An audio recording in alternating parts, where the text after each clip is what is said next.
Muy bien, aquí estamos con un ejemplo más de la ley de Ohm. Dice, determina la corriente que fluye en cada resistencia cuando se cierra el circuito mediante el interruptor S1. Si S2 se mantiene abierto. Este es un interruptor S1. Para no confundir, este es el interruptor S1 en el circuito. Entonces el circuito, en este momento, así como está abierto totalmente y no va a fluir energía de la batería.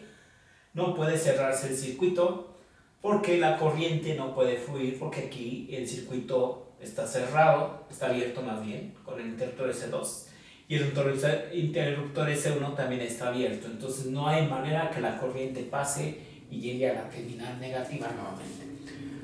Para que la corriente fluya tiene que cerrarse el interruptor S1. El interruptor S2 puede estar abierto, puede estar cerrado, pero el que tiene que cerrarse a fuerzas es S1, el interruptor, el switch. Entonces la corriente fluiría. Si este está abierto, la corriente no va a pasar por la resistencia R4, solamente por R3, y va a cerrarse el circuito.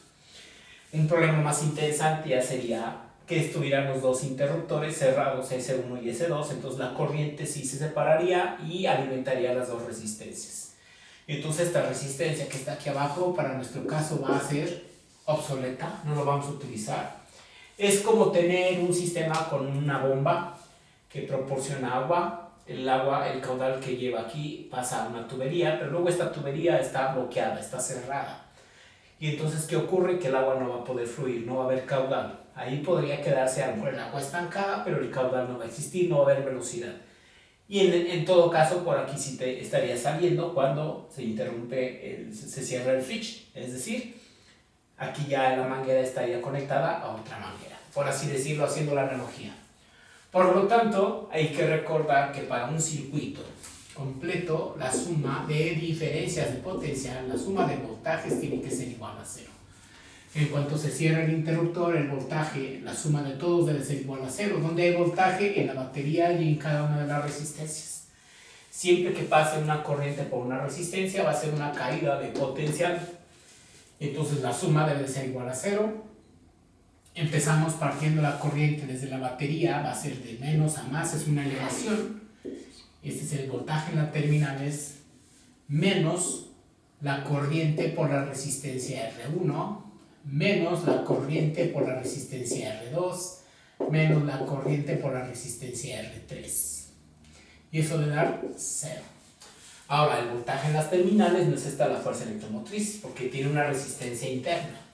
Y la batería se está descargando. Entonces hay que recordar que el voltaje en las terminales estaría dado por la fuerza electromotriz más menos la corriente por la resistencia interna. ¿De qué depende el signo? Del procedimiento que se esté dando. Si la batería se está descargando, es decir, está trabajando para el sistema, se utiliza el signo negativo, porque su voltaje dado, o más bien su fuerza electromotriz que proporciona, una parte se va a perder en la resistencia interna.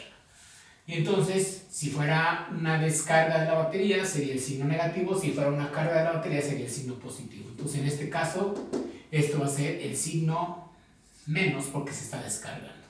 Al sustituir en mi fórmula va a quedar la fuerza electromotriz menos la corriente por la resistencia interna, menos la corriente por la resistencia R1, menos la corriente por la resistencia R2, menos la corriente por la resistencia R3 igual a 0. Vamos a sacar factor común porque la corriente aparece en 4 términos. Fuerza electromotriz menos corriente por, como todos son negativos, va a ser R, resistencia interna, más R1, más R2, más R3, igual a 0. Despejamos todo este término que está negativo, se lo sumamos a ambos lados y quedaría la fuerza electromotriz igual a la corriente por R, más la resistencia 1, más la resistencia 2, más la resistencia R3. Despejamos, entonces la corriente, que es lo que me está pidiendo el problema, va a depender de la fuerza electromotriz dividida entre la suma de resistencias R1 más R2 más R3 más la resistencia interna.